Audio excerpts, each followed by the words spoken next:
this episode of Average Joe PT, we're going to talk about the lower back. That's right. So let's go ahead and get started.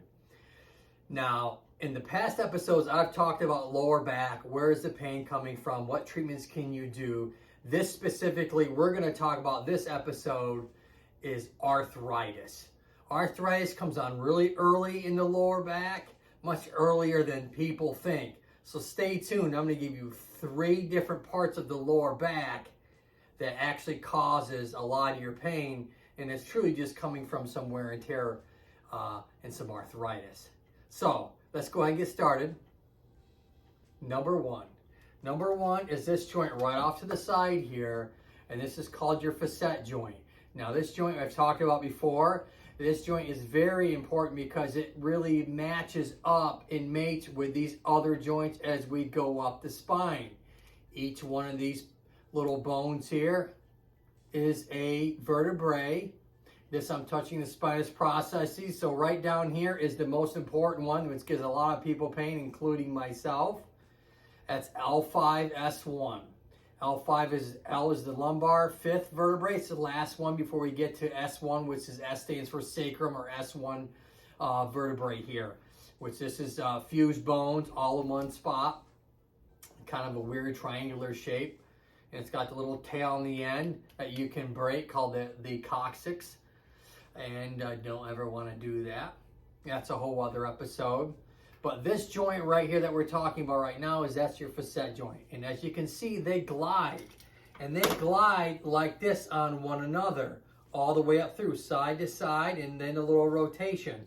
Now, when you see a chiropractor, that's what's actually popping in there, is this little joint right there actually has a capsule, and it has synovial fluid in it. And that's actually what nourishes that joint as we age. And you get easy wear and tear. The synovial fluid kind of dries out because you're getting static sitting positions all the time, or static standing positions, and that fluid just gets squeezed out of there, and now you're dealing with wearing, not bone on bone, but early on in your 20s, late teens and early 20s, you're still dealing with a lot of cartilage in there, and so you're not really going to get a lot of pain. You might get some stiffness and soreness. But later in life, you're going to start to get some pain in there, and maybe some referral into the hip, into the front of the thigh and groin area, coming from way up here in this joint right there. And what are you going to do to try and reduce that?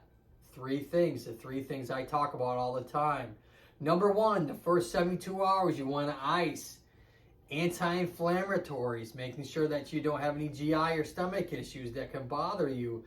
Anti-inflammatories include ibuprofen and Advil. Those are the one and the same. You can deal with some NSAIDs, non-steroidal anti-inflammatories, also including Aleve and naproxen. So those are strong anti-inflammatories you want to use for only a short period of time, because it's a double-edged sword. You want to reduce the inflammation, but inflammation actually helps heal the joint at the same time. So that's the reasons why sometimes you want to do anti-inflammatories and sometimes you don't. Positions you want to stay out of is static sitting, like I'm doing, for anything that's 2 hours or longer. Stay away from the letter C. Okay, make sure you get a nice upright posture, and that way you're not stressing that joint in there. If you're sitting all the time, you're stressing that joint that's already inflamed and irritated.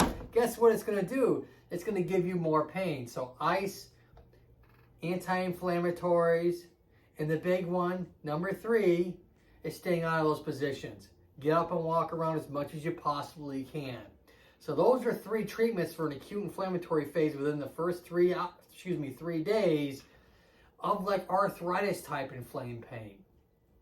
So once you're out of that phase, that first 3 days, then you want to make sure you're starting to moderate all the static positions that you're doing to really give yourself a nice 4 to 6 weeks to totally recover from that. And hopefully getting into some basic strengthening exercises that's in my videos down below. I'll go ahead and leave a link after this so you can go back to those. And so that's it. That's it for this episode. Hopefully it gives you guys enough information. Hopefully you'll click on long enough to see my next video up there. That maybe we'll talk about disc and some other treatments that if you're having truly a disc problem, versus an arthritic problem. And I call that the runny nose syndrome. And what I mean by that, you can get a lot of the symptoms that are in your leg, in your hip, and in your back that's caused from two different things. And you want two separate types of treatment for that. Kind of like what a runny nose is. All right, until next time, Scully and I always say, look up and keep smiling. Take care, folks.